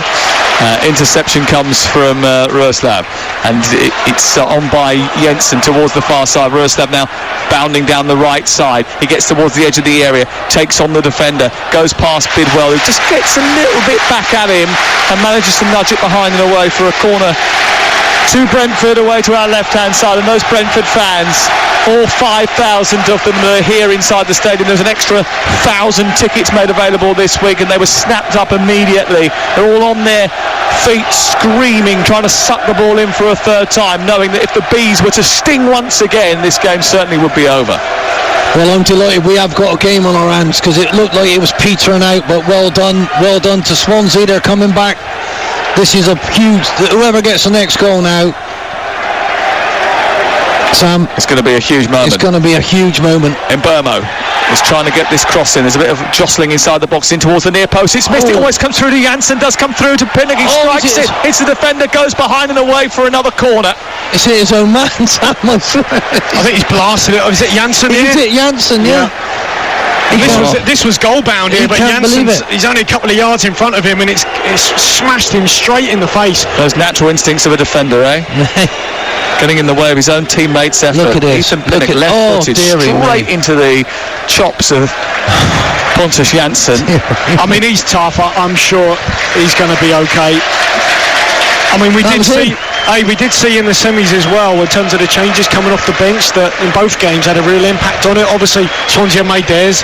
I think Force is probably going to come on. Yeah, looks like it, doesn't it? And he had an impact as well against Bournemouth. So I think, like Ollie knows, it's not just the starting players that can have an impact. Obviously, maybe Mbumo has given an awful lot. It might be a little change up top, Force going up there, and that's another change. Especially in the situation when you can make so many changes. Yeah, you got to as well.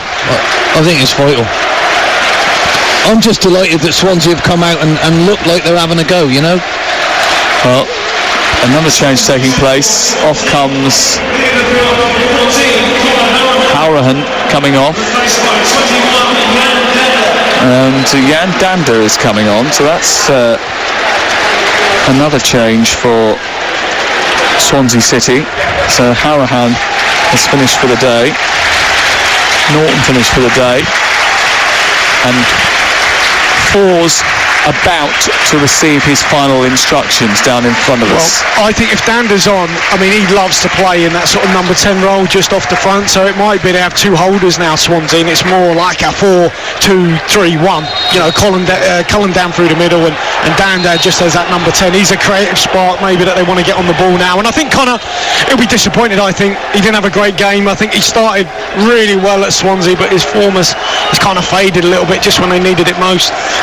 Ball clipped down the right. Cullen is chasing for Swansea, away by Pinnock, and now they're playing away for a throw. Jan Dander, they picked up from the Liverpool youth system, another one who has been brought in because of the contacts that Steve Cooper has. He also brought in Orn Gibbs-White at the beginning of the season, lost him in January.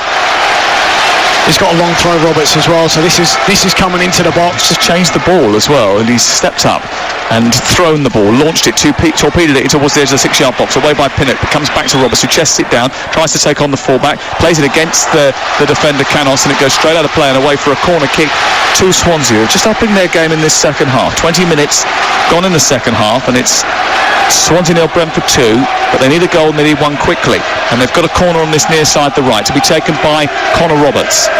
Bidwell at the back post, Cabango up from the back, Gurhey in there as well, under the goalkeeper, it comes in towards the near post, it's flicked by Cullen, and it's not the greatest contact, and it squeezes out on the far side. Lowe chases it, wins it, again, now Fulton has it, back to Lowe, down the left side, shouts for offside, referee says no, plays it to the edge of the area instead. Gurhey trying to turn, comes back to the edge of the box, is shot by Roberts, takes a deflection, and cannons out into the right full-back position. That was a terrible challenge by Fulton over on the far side.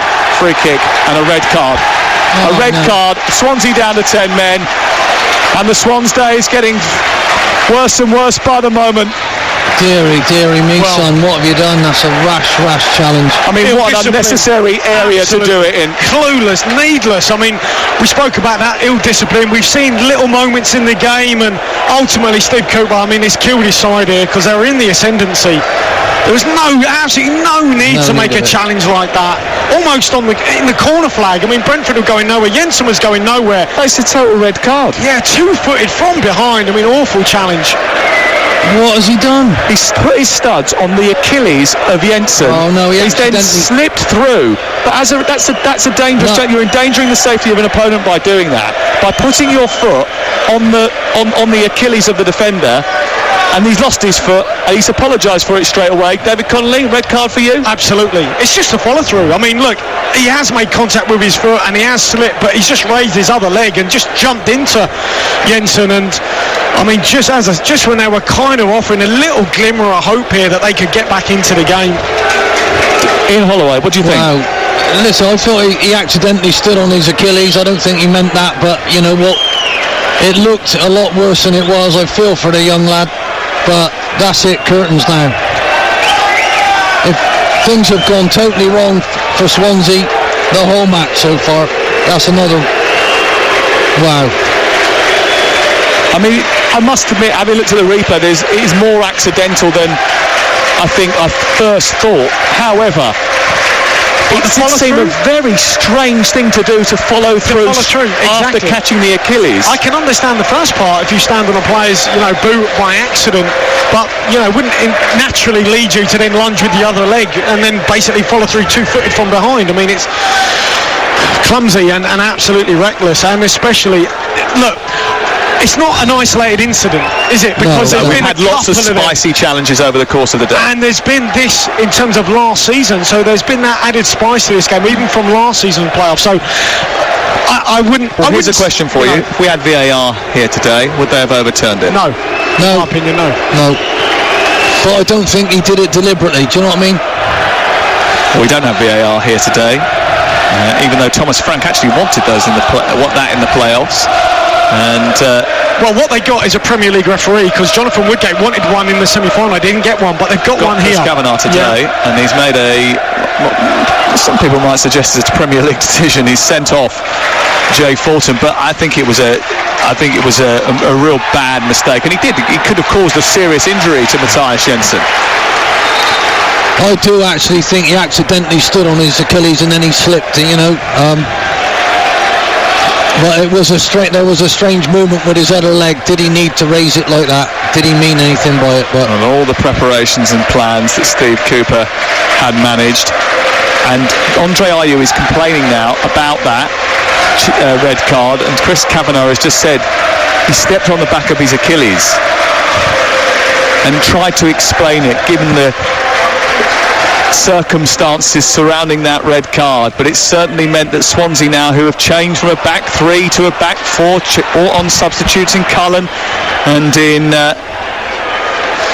Jan Danda, are going to have to alter their formation again, and it's going to be even harder work to get back into a fixture in which it was always going to be difficult for them to get back into. 69 minutes on the clock, Swansea down to 10 men and trailing by 2-0. Here is Janelt at the heart of the midfield for Brentford. Brentford, who drew both games with Swansea earlier in the season. Swansea had a player sent off actually in one of the games. Wasn't Carl Norton sent off in one of the games earlier in the season? Yeah, early doors as well. Here is Roberts down the right side, conspiring with Danda. Looks to try and take on the defender. Oh, and that was a pull back by Janelt. And Janelt himself is going to get a yellow card now, because he skipped away from Janelt, did Connor Roberts, and he just pulled his arm out just to make sure that he wasn't going any further. David? Yeah, I mean, look, he took one for the team here, Janelt. I think he just knew one thing is going to happen. The ball isn't going to come into the box, so he just sucked him in here. Roberts faked to put the ball into the box and then chopped back in on the inside, and it looked like Janelt just threw his body into him. Yeah, it's a silly thing to do. The last thing you want is a free kick in that area. He might not have tripped over it. Why do that? Grimes to take the free kick. There's a two-man wall down the side of the penalty area. It's wide on the right as Swansea look at it. They look as if they've got all the toddlers in the centre, don't they? I mean, they're so physically overpowered by Brentford. The way they're matched up. Much taller, the team from London, in towards the near post. Terrible free kick, easily cleared away. Well, they've had two terrible deliveries, and why is that? Because the man who was on all of them has been taken off. So, sometimes you got to make sure that you always have, players, a multitude of players that can take set pieces, just in case you're going to take. And Connor, he has come off quite a lot, because obviously I think his time at Swansea is probably at an end, right? But those players who've now come on, Danda and then Grimes that time, poor balls in. And Steve Cooper tried to harness Halrahan, Ayew, all of their experience that they've got. Routledge, who's played in playoff finals before. Swansea have got a lot of players that have had success through this method of qualification up into higher divisions, but that experience has deserted them today, and Brentford are cruising through now. They've managed this second half despite an onslaught from Swansea, but they were much the better team in the first 45 minutes, and they are now just 19 minutes away from taking a place in the Premier League for the first time ever, and for the first time in the top flight since 1947. Saman Ghoddos about to come on for Brentford. Looks like, is that Bidstrup as well, who's about to come on down in front of us, as Swansea try to break up a Brentford attack. Swansea down to 10 men. Tony gets a tackle from behind by Gurhey, wins the free kick. It's going to be a free kick just 6 yards back from the edge of the D, and Tony doesn't look particularly happy about what has befallen him as a result of it. It's a foul. It's a definite foul. And what I like about Chris Kavanagh is the easy thing now that I guess Swansea feel they've been aggrieved is to not give the free kicks to Brentford, because to try and level it up. But instead he's called every decision absolutely right. Steve Cooper's not happy, but the referee's he's called it right. I mean, it was a foul on Tony. I think it's a great time for me now to say, let's be perfectly honest, Brentford have been absolutely magnificent today. Yeah. Everything the better teams up until this point. Everything they talked about, everything they wanted to do, they've done it well. They've put the ball where they needed to. Fantastic performance from Brentford. Yeah, and if you look at the semi-finals, and a lot, I listened to it coming up, and it was great, the emotion that Thomas Frank had. Well, they've had no emotion here. It's been a really calm and composed performance. Well, it's been a cold-blooded killing. Whereas Swansea have completely lost their composure. Absolutely. Listen to those Brentford fans making the noise away to our left-hand side. Well, they've got a wall. Brentford have got a wall here. 3 players in front of the Swansea wall. Condes is lining this one up. And he's placed the ball down. It's 8 yards back from the edge of the penalty area. The goalkeeper's in the middle there. He's not either side. Steps up Marcondes towards the near post. It's just a little bit over the top of the crossbar, not too far away from Emiliano Marcondes and getting his second goal of the game. Still Brentford lead by 2-0. Yeah, that was clever. I mean, the double wall just gave the goalkeeper a bit of an issue because he couldn't go one side, so he had to go middle. And if you get that on target, had a chance. He was unlucky. Well, Forss is about to come on now, finally, and he's replacing Sergi Canos over on the far side. Godos is going off to be replaced by...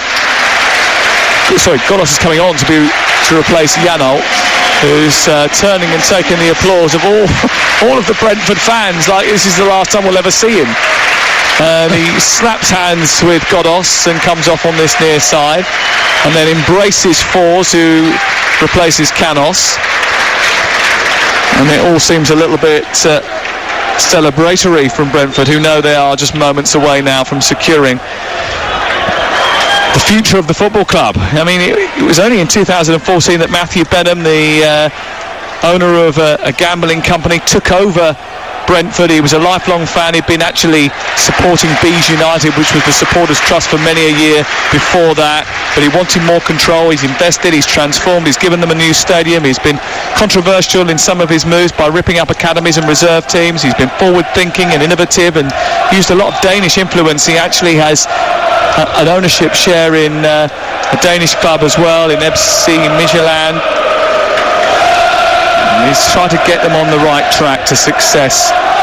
And you think about all of the issues that they've had. I mean, they lost to Yeovil here in 2013. Uwe Rosler, who started the charge from League Two, ended up losing. Warburton being sacked despite what seemed at the time to be producing a team that was winning football matches. But they've risen steadily and slowly from League Two in 2007 to the Championship in 2014, and now possibly to the Premier League in 2021. And after all those heartbreaks, after all those matches at the old Wembley, at the new Wembley, and in between at the Millennium Stadium in semi-finals that have cost them dear, they're going to banish that hoodoo. Well, these players have done them proud today. Absolutely. You want your players to turn up, you want them to be comfortable, you want them to deal with the occasion, and they've been exceptional. Absolutely outstanding. Oh, and we must recognise the fact that this season despite the fact they've kept on held of at least a big chunk of last year's playoff final team, they lost Ollie Watkins and they lost Ben Rama, two of the spokes in a three-wheeled attack last year. And both of them have been outstanding for their clubs they went to, Sam.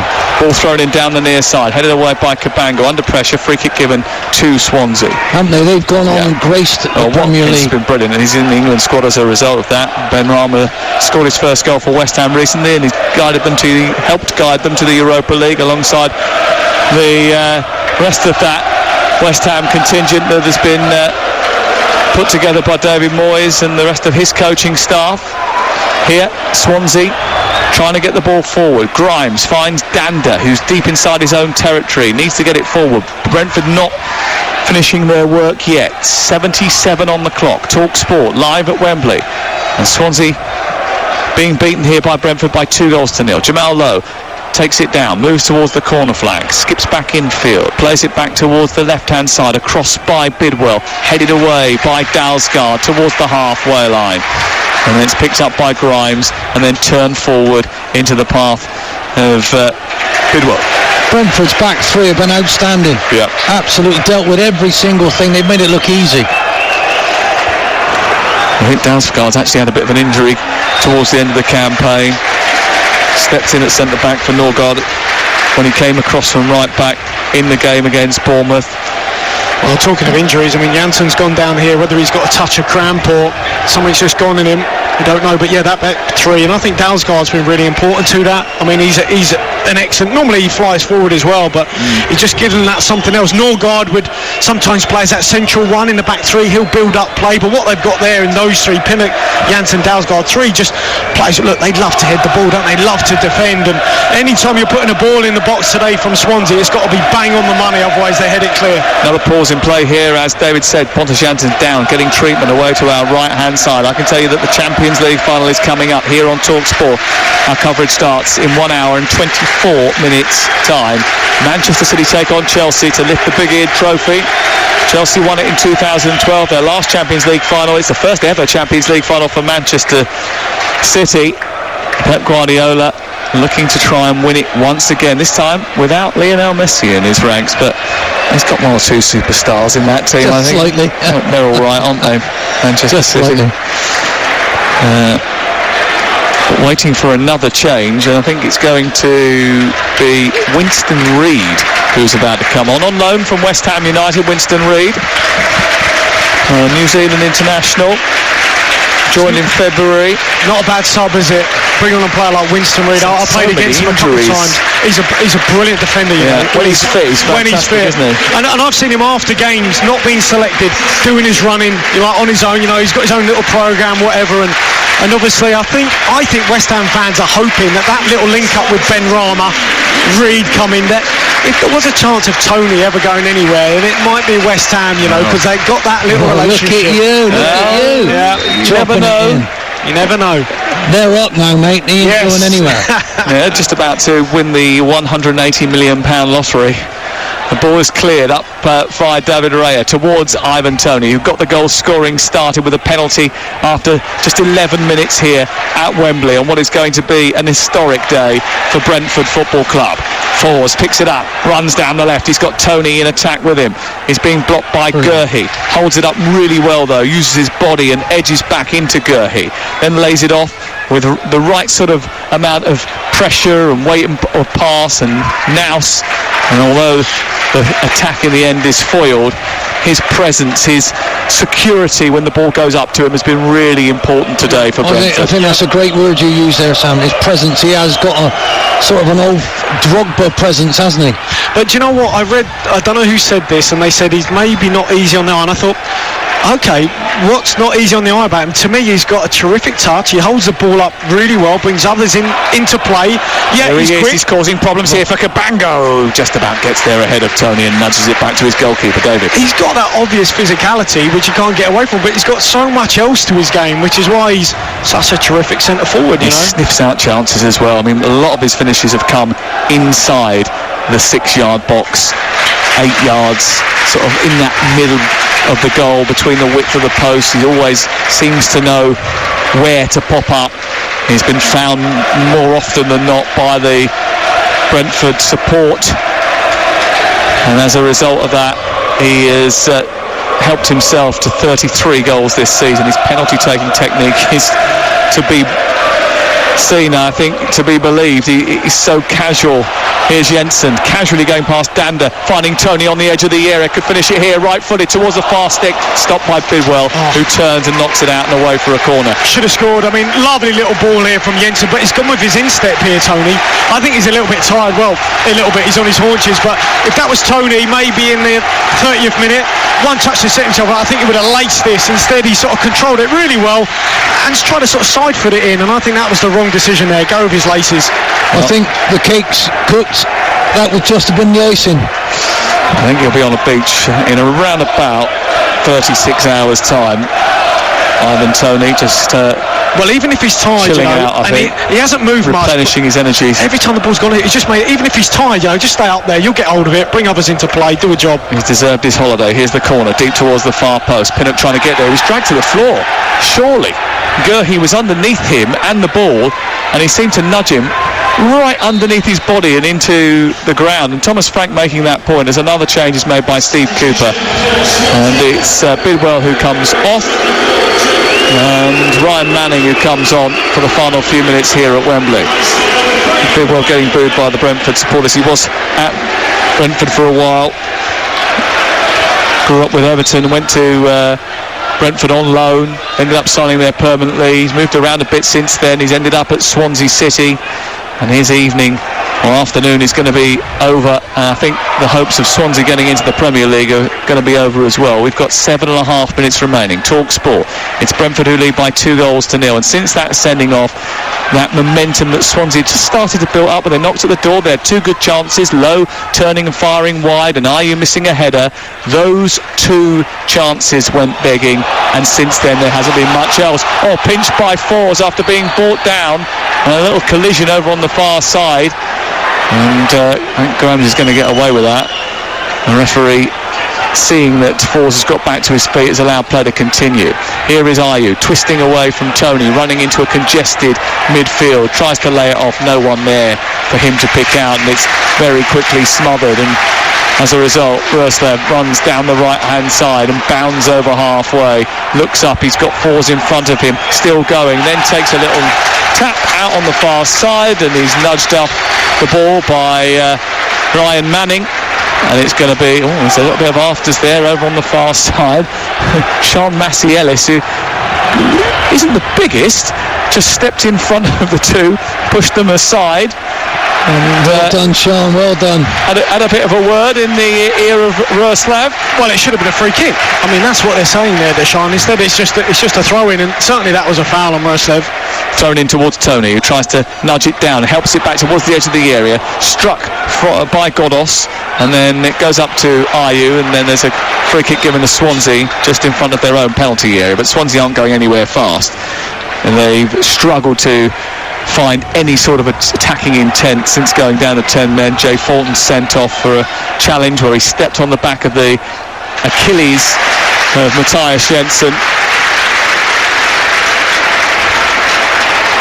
and then followed through, and as a result of that was dismissed by Chris Kavanagh. Ball thrown in towards Matt Grimes, the captain, and this has been the pattern of the game though. They've got themselves, Swansea, a lot of the time, David, up inside the Brentford half, given it to a midfield player, and then had to go backwards rather than forwards because there's nowhere for them to go. Yeah, that's right. I mean, all the little pockets, you've got to really work on your players getting into the game in those little areas, and they just haven't found them. You know, and that's all right maybe when you're 2-0 up, but when you're 2-0 down, you're chasing the game. Yeah, I think that's down to Brentford's game plan. I think they did it. They've done it to the letter. They've been absolutely superb. On occasions like this, you want at least 8 out of your team to play really well, and they've had everybody, haven't they? Well, if anyone was going to come through this season of all seasons with its unique issues and problems, it was going to be Brentford. After all, there's not many teams whose co-director of football studied pandemics whilst completing a PhD in statistics. Their data-driven model is going to yield a positive result, and promotion to the Premier League is just 4.5 minutes away. Here's a free kick though, right underneath the goalkeeper again, who snatches the ball in front of the on-rushing Ayew, and I think there might have even been a tap from Ayew on David Raya, and it's going to be a free kick. He's had such clean hands today, and I think if you go back to last season, you know, in terms of a club being built on marginal gains, to get done by a free kick like that from Joe Bryan, which obviously Fulham, and we heard about them, you know, they spotted that Raya took a little bit of a gamble in terms of where the ball was going. To be done like that would have really hurt a club like Brentford and David Raya. So I'm just pleased for him that he's had a good game. He hasn't maybe been overly tested, but when the ball's come in the box, he's had really good clean hands, taking everything, and it's been a nice calming presence. I think last year's situation, they've come through it with shining colour. They've learned from it as a club, haven't they? Yeah, and I was here last year. I spoke to Thomas Frank at the full-time whistle, and you know, you could feel the disappointment. It was absolutely devastating, but they've used that. They came straight back immediately.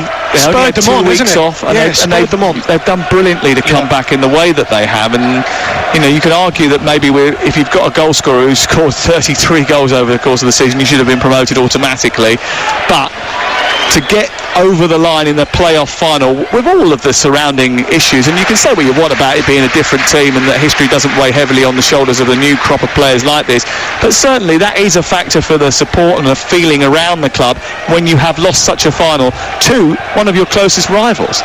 They've got a throw in to defend here, a long one in by Connor Roberts. It's torpedoed into the penalty spot, headed away by Pinnock, who's been excellent again today, headed on by Godos, held up by Tony, turns the ball round the corner. It's away by Roberts. Cabango looking for it, but it's half cleared in the end by Brentford before Jensen takes it towards his own corner flag, gets a little tap from Cabango, free kick given to Brentford. It's not going to be Swansea's day. 3 minutes to go. It's going to change their fortunes, isn't it? I remember meeting Matthew Benham in the back of a West End coffee shop many years ago, and he was talking to me about the reason he took over the club was because he had put so much money into the supporters trust. He wanted some control about how it was being spent because he wasn't sure that they had the expertise. He's brought in so much expertise since that day, and he's transformed the fortunes of this football club. £180 million in a windfall over the course of the next 3 years. Research suggests if you stay beyond the whole of the first season, you're likely to get 280 million over 5 years now. I mean, you've been at a club that's been promoted. What difference does it make to get into the Premier League? Well, every single stride you've taken so far this season counts for something right now, Sam. And unfortunately, Swansea's means nothing. And that's the fact of it. You know, you've got to start again. You've got to look at why you weren't good enough. But Brentford have been slowly getting there. I'm not being funny. It's not just Watkins they've lost. They lost Morpie as well to Brighton. It's quite incredible. Well, their model is built on that, isn't it? You know, bringing in players, selling them on.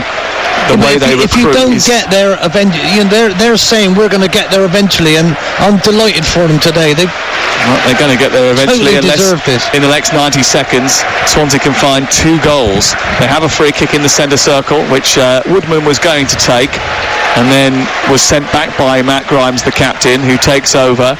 If Swansea are going to make an impact, it needs to be Nail. Now, here is Grimes clipping the ball towards the far post. Karango with a header, drops inside the box, comes to the edge of the area, it's fired over the top. And fired over the top wildly by Danda, who arrived and smashed it right over the top of the crossbar with real venom but with no precision. And as a result, it's another goal kick. Well, last year they were crying in front of their TVs. Now the Brentford fans can celebrate in one of their famous 4 pubs that were on the corners of their old home ground. That new 17,000-seater stadium crammed into a corner of West London between Kew Bridge and the M4 is going to host Premier League football next season. It is a triumph for the data-driven model and excellent recruitment with a touch of Scandinavian humility thrown in. Thomas Frank is going to be the first Dane to take a team from the Championship into the Premier League. Here on the left-hand side, Marcondes, who got the second goal. The clincher goes down under pressure from Danda, and then the ball goes out for a throw-in. David Connolly. No, I mean, look, they've been brilliant. You can't deny them that. And all season, look, for 2 seasons now, been the 23rd best team in the country. You know, that's consistency, at the top, at the very, very top. And they've performed here when it mattered. I mean, a lot of question marks about them. Can they handle the pressure? And also, you know what? A lot of Brentford fans were not very optimistic here, whether they were playing that down or not, but obviously history against them. Yeah. And I think they maybe felt, look, we got a good team, but maybe it's just never going to happen for us. And I'm really pleased that it has. But look, you got to perform on the day, and the team certainly have done that. They've been absolutely magnificent. They haven't put a foot wrong, honestly. Yeah, added time has been allotted. We're into it now. And Brentford supporters away to our left are on their feet. Slowly but surely, the Swansea fans at the other end are dribbling away. They'll head back to Paddington and try and get on the first train out of London, knowing that Brentford are going up into the Premier League for the first time in their history. It's been a long time since just after the Second World War that they were playing top flight football. But powered by Ivan Toney's goals, they are going to be doing just that next season. Marcondes, who scored the second, is coming off. Mads Bidstrup coming on. He'll get his little piece of Wembley glory. A standing ovation for Emiliano Marcondes, whose counter-attacking goal maybe clinched it, although let's be clear, as soon as Tony put the ball in the back of the net from the penalty spot after 10 minutes, this game's only really been going one way. The bees are buzzing. There's even some away to our left-hand side who've taken their shirts off already to celebrate. It's a warm day. Not Adrian, is it? To our left. Not unless he does know that I think Peterborough get an extra wedge of cash, don't they? Here on the left-hand side, the ball's picked up by Force. He turns, fires it, corner out on the near side and away for a corner kick. Tony once again bends over. He's cream crackered.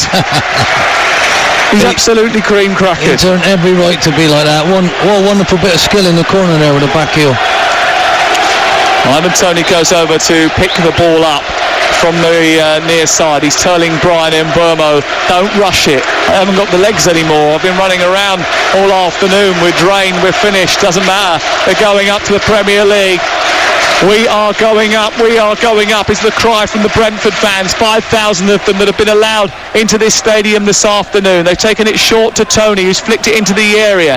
Across comes Force to try and get on the end of it. It's cleared away. It's back down towards Toney, who holds off the challenge of Roberts, but Roberts gets there ahead of him and uses his body and shields it and smashes it forward towards Cullen. It's away by Pinnock, who was falling backwards as he heads it out, and it goes away for a throw-in. Still time ticks away. Still Brentford have to wait, but they've been waiting for so long. They can wait for a little bit longer. They've been leading here since the 11th minute of the match. A penalty from Ivan Toney sent them on their way. Marcondes' goal. Cullen coming on as a second half substitute hasn't managed to change Swansea's fortunes. There was a sending off Fulton in that second half. As a result of that, things really went Brentford's way, and they continue to have an iron grip on proceedings despite a second half showing from Swansea which threatened at some point to cause them a little bit of grief. Grimes sends it left.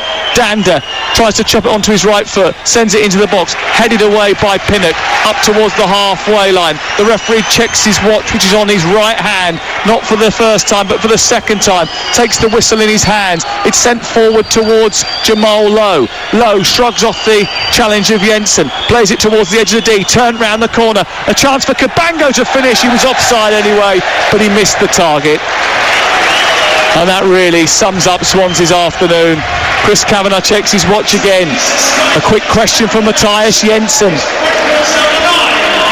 Emiliano Marcondes is given the man of the match award. Wow, I mean, that would have been a tough call, because to me, I mean, how many times have we said Pinnock heads it clear? He's been absolutely brilliant at the back. I mean, they all have. I mean, so many good performances, but certainly that back three were put under pressure, and I don't think anyone played better than Pinnock. I think Toney, obviously, I think at both ends of the pitch in a game like this, you need players to really perform, and at the back with Pinnock and up top with Toney, they were terrific. You cannot pick anyone out of the Brentford team who hasn't had a good game. It's incredible. Thomas Frank stands grimacing on the touchline in a tight knitted jumper, grey slacks and Chelsea boots, flanked by his assistants, knowing that he is just a few seconds away from taking Brentford into the Premier League. The one-time assistant to Dean Smith, who got off to a terrible start, but is going to take them to the promised land. Ball kicked long, downfield by David Raya into the corner. Toney will come over and draw the applause. He's encouraged by Chris Kavanagh to get things moving. We've played nearly 6 minutes of added time now at the end of this second 45. Brentford about to join Norwich and Watford in the Premier League next season. And Mbeumo wants to take the throw with one ball, Toney with another. Toney tosses his behind, and Mbeumo, is this the last action of the Championship playoff final, which Brentford are going to win by 2-0? They hold the ball up down by the corner flag. Godos, who holds onto it for longer. Then the full-time whistle blows, and all good things come to those who wait. Brentford embrace, scream wildly. Joyous scenes for the Bees of Brentford. Brentford are in the big time for the first time in 74 years. The Great Dane, Thomas Frank, punches the air in delight. After 9 playoff failures, finally the Bees from West London have banished their end-of-season hoodoo. All that heartbreak was worth it for this moment. Beaten finalists last year, Brentford are heading to the Premier League as playoff final winners thanks to 33-goal Ivan Toney and Emiliano Marcondes. They've beaten Swansea City here with relative ease. Much the better team from minute one. Brentford are going to the Premier League. Brentford 2, Swansea 0.